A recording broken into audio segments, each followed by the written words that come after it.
Hola amigos, les damos la bienvenida a una edición más de este programa Editorialmente, un espacio de la Universidad Autónoma del Estado de Hidalgo, donde invitamos a los profesores investigadores de esta institución educativa para que vengan a platicar con nosotros sobre su vocación académica y algo muy importante, los resultados que vuelcan, que comparten con nosotros a través de sus publicaciones, las cuales enriquecen el fondo editorial de esta casa de estudios.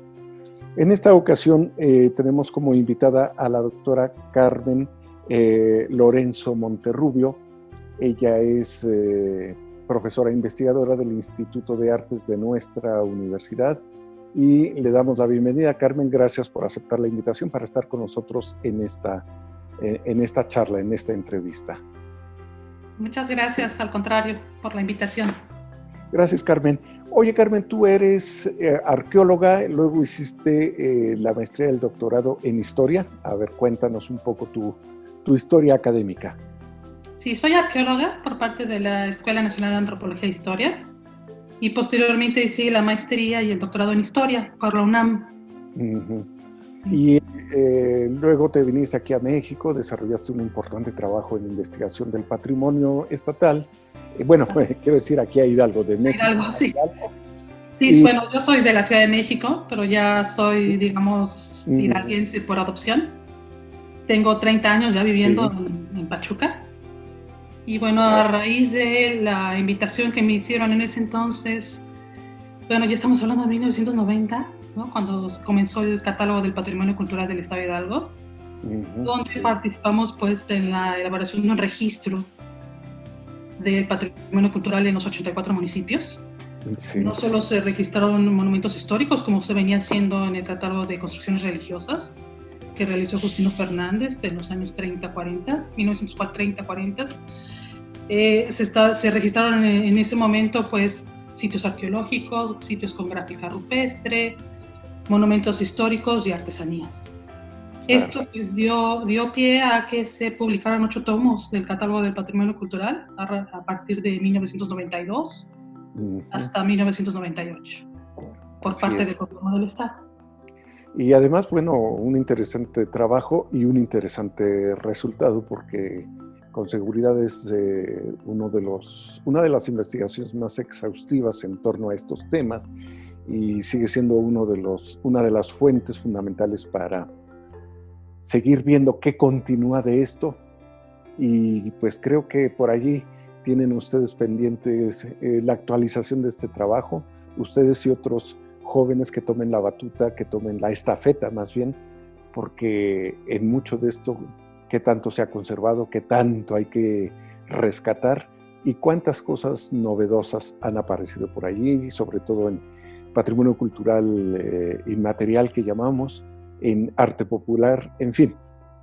Finalmente, el arte, la cultura es un espacio dinámico y ustedes hicieron un trabajo interesante.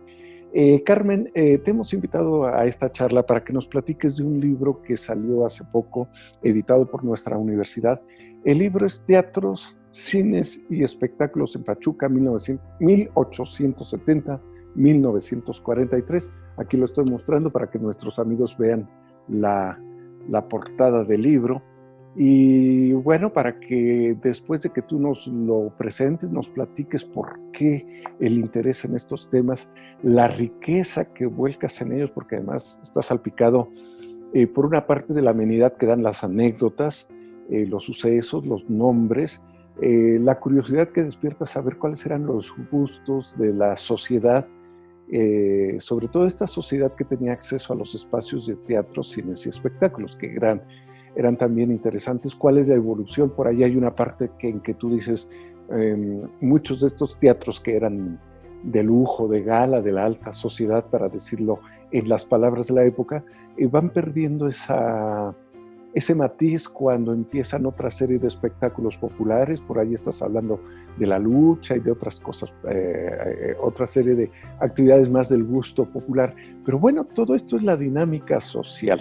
Entonces es un libro cuya lectura, sobre todo para los hidalguenses, es muy amena, muy llena de vida, de recuerdos, porque mucho escuchamos hablar a los abuelos, a los tíos mayores, vimos por allí algunos recortes de periódico que de vez en cuando al escombrar papeles aparecen, y allí había anuncios de todo esto, grandes figuras del espectáculo, del teatro, de la zarzuela, de la declamación. Aquí permíteme decir algo que me sorprendió, no sé si por mi juventud entonces o por mi memoria ahora, cuando hablas de que vino la recitadora, la declamadora, Berta Singerman, creo que en 1947, y yo tuve la oportunidad de verla en su gira de despedida ya por 1970 y tantos en el Teatro Hidalgo en la Ciudad de México, ya una mujer mayor, pero con un dinamismo y una brillantez extraordinaria. Entonces, cuando leo el libro y veo que las citas en todas estas referencias sobre el Cuatzón Beristain, que fue muy amigo de mis papás y de un tío, bueno, insisto, yo no viví esa época en presencia, pero sí la viví en los recuerdos. Y cuando tú lo pones en este libro, pues me llevas nuevamente al recuerdo de la gente que me lo platicó, mis padres, y de recortes de periódico que entonces leía. ¿Qué te llevó? ¿Cuál fue tu motivo para meterte a este tema tan simpático, tan gracioso, pero también tan histórico? Porque esto es parte de la cotidianidad, la historia de la cotidianidad de una población en el auge minero, Pachuca, de 1870 a 1943. Sí. Bueno, antes que nada, ¿por qué esas fechas? 1870, bueno, son los primeros registros que encontré sobre el Teatro del Progreso, que fue el primer teatro en forma que se construyó en Pachuca, la ciudad de Pachuca, en 1943, cuando se hace la demolición, por desgracia, del antiguo Teatro Bartolomé de Medina. ¿Por qué me interesó este tema? Pues me ha interesado siempre el periodo pre-revolucionario y revolucionario y post-revolucionario del estado de Hidalgo. Entonces, bueno, revisando las fuentes, sobre todo me baso en este libro en fuentes primarias, es decir, estoy estudiando los periódicos, sobre todo el periódico oficial del gobierno del estado de Hidalgo y el periódico del Observador. Me encuentro muchas notas acerca de teatros, cines y espectáculos. Estos periódicos están plagados de esta información y decidí pues ir recabando pues todos los datos acerca de los espectáculos o de los divertimientos que la sociedad de Pachuca pues en ese entonces estaba interesada. Entonces empecé a trabajar pues este tema.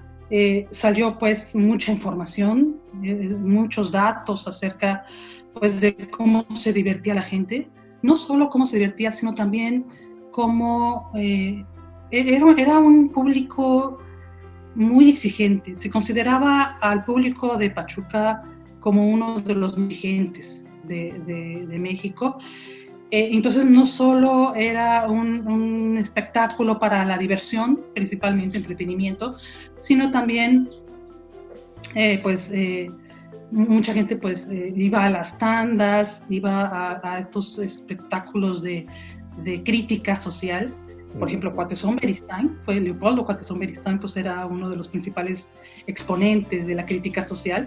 Desde luego. Entonces, bueno, pues era un público pues muy enterado, ¿no? de los problemas políticos y del contexto que entonces se tenía acerca del porfiriato. Entonces, bueno, me interesó mucho entonces hacer un libro. No es un libro exhaustivo, todavía falta mucho por trabajar. Creo que ninguna investigación podemos decir que hay un punto final, ponemos un punto final a la investigación. Falta todavía mucho por investigar. Es apenas un esbozo de lo que yo encontré acerca de los teatros, cines y espectáculos.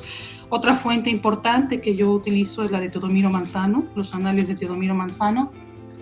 Él hace un recuento pormenorizado día con día de los espectáculos que se daban en ese entonces. Y bueno, como tú mencionas, Marcial, pues es interesante ver cómo figuras tan importantes como poetisas, actrices, bueno, muchísima gente que a nivel nacional e internacional llegaron a la ciudad de Pachuca. Básicamente, pues yo creo que el trabajo, la labor que hizo el empresario Enrique Pineda, un hombre con una visión,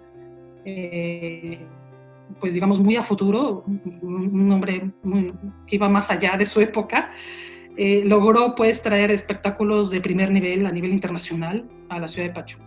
Entonces podemos encontrar desde Andrés Segovia, grandes compañías de teatro, de drama, de comedia, de zarzuelas, coros ucranianos, ballets rusos. Creo que, bueno, se le debe mucho a este hombre, la visión que tuvo este hombre, Enrique Pineda, para traer todos estos espectáculos a Pachuca. Entonces, bueno, creo que el libro, digo, como menciono, pues no es exhaustivo, pero sí da un panorama general de lo que veía en ese entonces, de cómo se divertía la gente y además toda esta cuestión de crítica social también que la gente le interesaba mucho en ese entonces. Sí, efectivamente, y todo eso lo reflejas. Y a mí me llama la atención, y ya lo decías ahorita, lo exigente que era un público especial, un público con capacidad cultural y económica para poder absorber estos espectáculos que llegaban, las grandes divas del teatro mexicano, las zarzuelas, que no era fácil mover un grupo tan numeroso con todo y músicos. Hoy podemos llevar pistas para reducir costos, pero en aquel tiempo tenían que estar los músicos. Me recuerda mucho, y seguramente después por ahí despertará tu curiosidad, ver toda esta generación del teatro que en otro tiempo posterior animó y mantuvo en el interés de la gente este señor don Guillermo Romo de Vivar, por ejemplo. Me recordó mucho. Yo tuve la oportunidad de trabar amistad con él, de participar en algunas de sus puestas en escena en el Teatro Escolar Universitario, y después de ver también muchas de las cosas que puso. Algo que me gusta mucho aquí también cuando haces referencia al Cuatezón Beristain, que él es el que impulsa un género que tuvo mucho éxito en México, el teatro de revista, pero la revista mexicana, nacionalista, donde aparecen los cantantes de mexicano, los bailes mexicanos, un espíritu nacionalista realmente admirable, como la parte popular de ese gusto post, o de esa búsqueda post-revolucionaria de la identidad de México. Y es justamente uno de los grandes impulsores. Allí él lanza, y aquí lo mencionas, a este actor Sotomantequilla, papá del que nosotros llegamos a conocer, y que todavía le alcanzamos a ver una puesta en escena de aquellos teatros de revista que me recordaba mucho, quizá nosotros el más cercano, la aproximación más cercana a este teatro de revista, lo llegamos a ver allá en los 60 en la televisión, aquellos programas de música de mariachis, donde empezaban Lola Beltrán. Bueno, todo eso tiene que ver con lo que aquí nos cuentas. Creo que en el libro tú recuperas con un sabor de crónica mucho de lo que se fue fraguando en el gusto de una sociedad pachuqueña, que ya lo decías, exigente, y con una cultura muy sólida para que el señor Pineda, que también llegue a establecer el cine y abrir las salas de cine para cultivar otro gusto innovador y de apuesta. Carmen, digamos que en toda la gama social hay matices, y desde luego con Pineda, cuando después pone su cine, cuando se abren los cines El Iracheta, que oscila entre el teatro y el cine, vienen otros espacios de diversión más, vamos a decirlo así, menos exigente en apariencia, pero yo diría más bien con otro nivel de cultura. ¿Qué ocurre en esa transición desde este mundo tan refinado a los espectáculos más populares, que también adelantas aquí muchos de esos aspectos. Sí, bueno, recordemos que es un periodo, digamos, de transición, ¿no? Uh-huh. Estamos hablando primero del Porfiriato, donde, bueno, sabemos que Porfirio Díaz, con las inversiones que trajo, pues hubo mucha influencia en la cultura, influencia extranjera, sobre todo de Estados Unidos, de Francia, de Inglaterra. Entonces, con la revolución, esta ruptura que se da con la revolución, pues se empieza a desmoronar pues toda esta cuestión de los extranjerismos, y en la posrevolución, sobre todo con el periodo vasconcelista, con José Vasconcelos, cuando empieza a haber una exaltación hacia lo nacional, hacia lo mexicano, la mexicanidad. Entonces comienza pues un periodo donde vamos a empezar a ver pues esta exaltación de lo mexicano. Es por eso entonces que se viene pues a lo popular, como el Cuate Sommeristain, y vamos a ver pues muchos espectáculos digo, no solo de mexicanos, ¿no? de compositores o de artistas mexicanos, sino también hidalguenses, que se presentaron mucho en la ciudad de Pachuca y eran muy bien aceptados.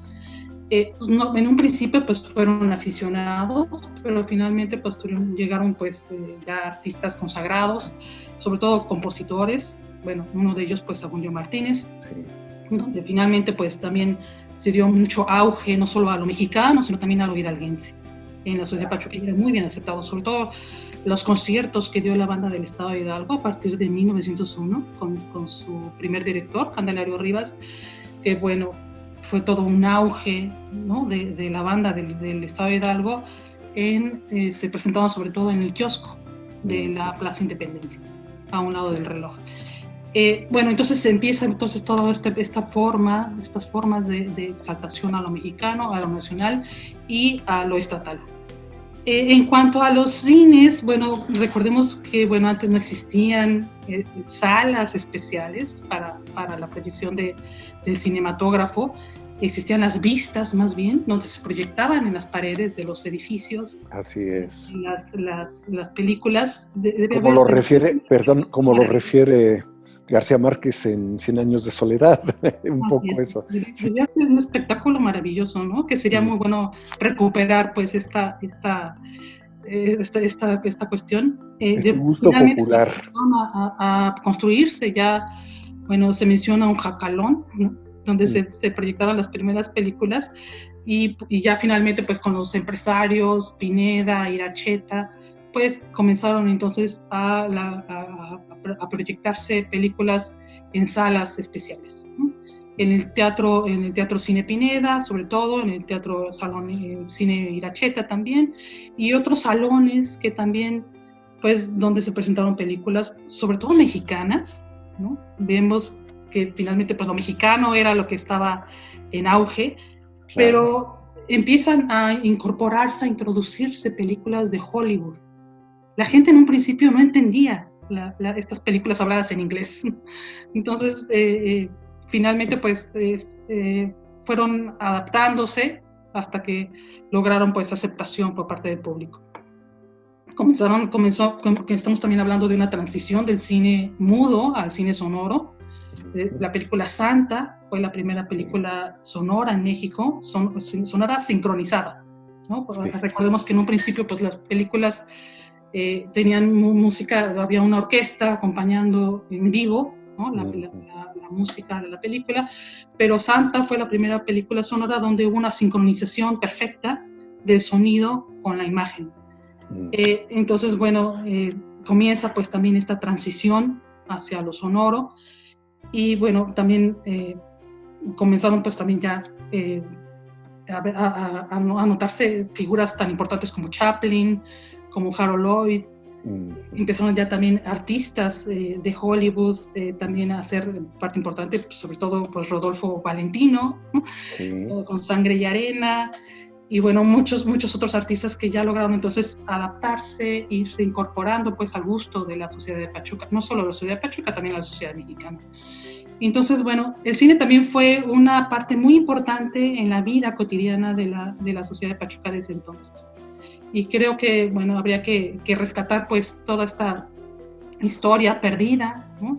Se ha hablado mucho y se ha trabajado mucho acerca del antiguo Teatro Bartolomé de Medina, pero se conoce muy poco acerca de los primeros cines, ¿no? Salas, los salones verdes, el salón rojo, el salón blanco, que estaban pintados, ¿no? de ese color. Habría, yo creo, que hacer pues un estudio mucho más exhaustivo sobre estos primeros salones de cine y, bueno, también del Teatro del Progreso, ¿no? que finalmente pues también sirvió como no solo como para espectáculos de teatro, sino de cine. Como tú bien mencionas, posteriormente, de la década de los 30 del siglo pasado, pues comenzaron espectáculos de box y lucha libre. La escenografía, sobre todo del Teatro Bartolomé de Medina, se convirtió en ring, y eso pues empezó a que decayera mucho pues los espectáculos que se daban ahí en ese entonces. Hubo muchos pleitos, ¿no? Entonces el teatro comenzó a desvalijarse y finalmente pues empezó un periodo de abandono hasta que, pues por desgracia, en 1943 se hace la demolición. Así es, sí. De algo que además hemos llorado desde entonces, porque sí fue una construcción maravillosa, un teatro con toda la calidad artística, arquitectónica y funcional para los efectos que fue concebido. Pues de verdad, una lectura muy agradable, insisto, Carmen, es como, con toda la investigación que realizaste, hacer una crónica contemporánea de un tiempo pasado, y eso le da un sabor especial a este libro. ¿Por qué recomendarías que lo leyera la gente de Pachuca? Que vaya a la librería Carácter ahora que la abran, o que escriban en la página www.libreriacarácter.com para que lo encarguen y se los envíen. Pero ¿por qué recomendarías que los pachuqueños leamos este libro y recuperemos ese gusto por la vida que tuvo la sociedad pachuqueña de nuestros abuelos, de nuestros tíos, de nuestros padres, y que no debemos dejar que se nos escape en el olvido? Bueno, como tú bien lo dices, pues sobre todo para recuperar esta memoria histórica, para un poco entender cómo fue la sociedad de Pachuca desde entonces, para un poco también hablando un poco sobre la cuestión del patrimonio cultural, pues también hacer un énfasis en la importancia del patrimonio cultural en cuanto a los edificios, ¿no? Teatros, cines y, bueno, y otros espectáculos. Estoy hablando también, por ejemplo, de circos.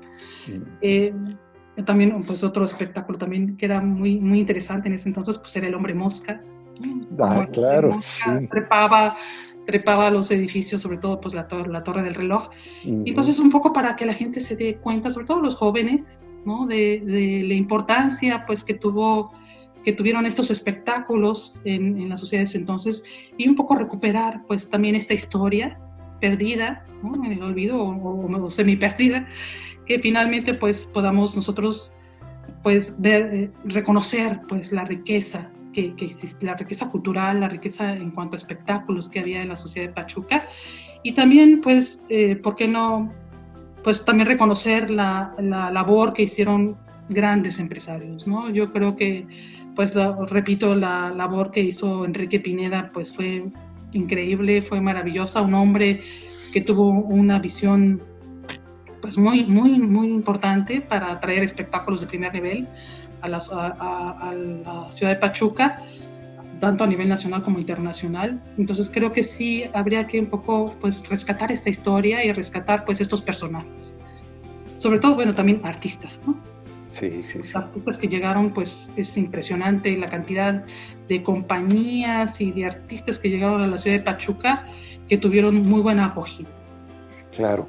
Y además, bueno, mucho del gusto que hoy tenemos las generaciones de hoy, las distintas edades, se cultivó desde el gusto que nuestros abuelos y nuestros padres construyeron en esta época. O sea, no es gratuito que hoy tengamos determinados gustos, ciertos teatros, la búsqueda de algunos espectáculos,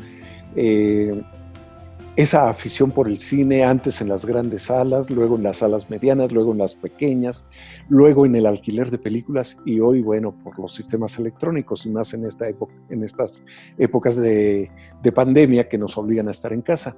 Pero de todos modos, mucho nos explicamos del gusto y la cultura actual a partir de la recuperación de estas informaciones, y si además de estudiarlas y leerlas y recuperarlas lo podemos hacer riéndonos y disfrutando, tanto mejor.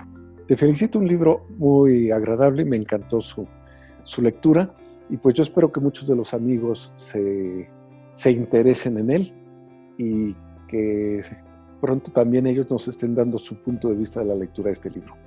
Carmen Lorenzo Monterrubio, muchísimas gracias por participar en esta entrevista y felicidades por este libro, Teatros, Cines y Espectáculos en Pachuca, 1870-1943. Léanlo, disfrútenlo.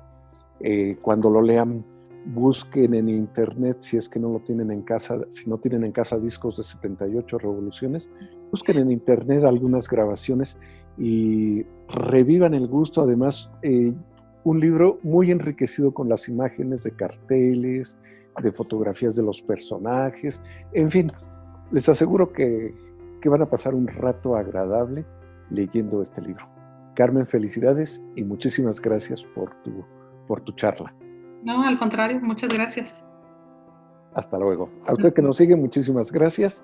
Le agradecemos a Wendy Hernández del equipo de ediciones y publicaciones en la producción de esta entrevista. Muchísimas gracias.